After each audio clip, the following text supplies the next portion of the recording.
showcase the Philippine artistry through the clothes na I created for Catriona. Natakot ka ba nung pinesent sa'yo ni Catriona yung mga inspirasyon nyo? Kasi alam ko sa'yo rin ang galing na Mayon Volcano di ba? Sa akin ang galing yung Mayon Volcano, and then nung pinesent sa niya, sobrang happy siya dun sa pinesent ko. Na-in-love na siya from the palang. How intricate was the dress? It looked like... Very intricate. Kaya siya 12 colors, yung sabi. Yes, to create that iridescent effect of the gown. How many hours did you put into the dress?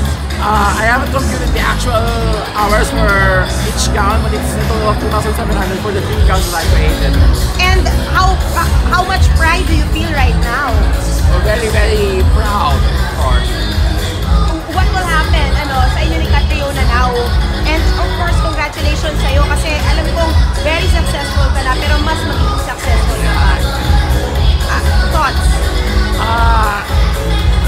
No words. Nakita ko yung nagnakiakapan kayo sa stage. Anong pinag-usapan mo after her coronation? Nagpa-thank you siya.